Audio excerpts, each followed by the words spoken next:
I had a really good question come in from a viewer about how to add a price label to a moving average or trend line inside an Interactive Brokers TWS chart. And when I finally dug into it, I was actually pretty surprised at the results of what you can and can't label on your TWS charts. Let's take a look. Now, originally, I thought this was going to be a 2-minute exercise. I'd come in Interactive Brokers, I'd open up the chart and put the label on, and boom, you're done. But it's not that simple because on our advanced charts, you have the ability to do this quite easily.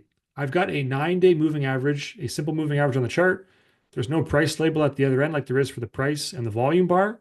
To add that, we click on the 3 dots by the moving average. We go to settings, and then we just click labels on price scale. And then boom, you got your label right there. If I wanted to add another indicator, I could do that. Click moving average. Okay, we have another 9-day, and it's going to show there. I'm going to make a different color to make it a bit easier to see. And my input's going to change as well. Let's do this one as a 50-day. And boom, you can see the yellow is labeled there. So you have the end result or the end price label on the moving averages for both of these. Super simple, right? Now, that's the advanced, like kind of new super charts.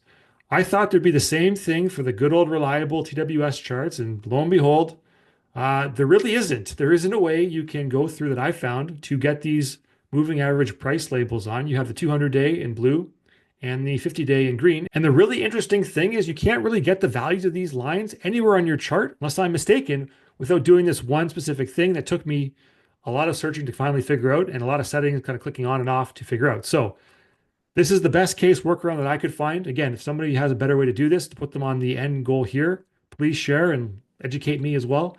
But what I found as a workaround for this, we're going to go into the chart edit area and look at the global chart configuration. If we scroll down here, we can go down to this tooltips area and in the display and bar zone details. The bar zone is really just, if I just move this over, the bar zone is down here at the bottom. It's going to give you inputs on the date, the high, the low, the close for the stock price each day.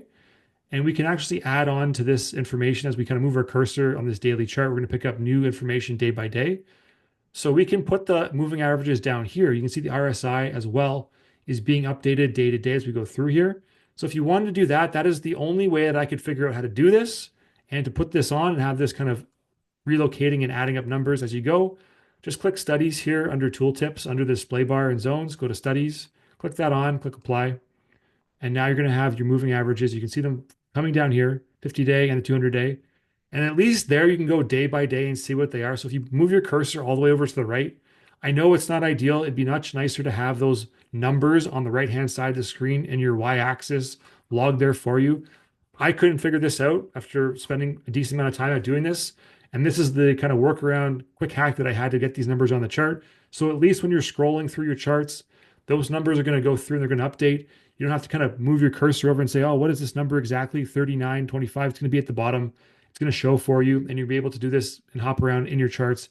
Any kind of daily candle, 15-minute candle, whatever it is, it's going to be there, and it's going to pop in for you.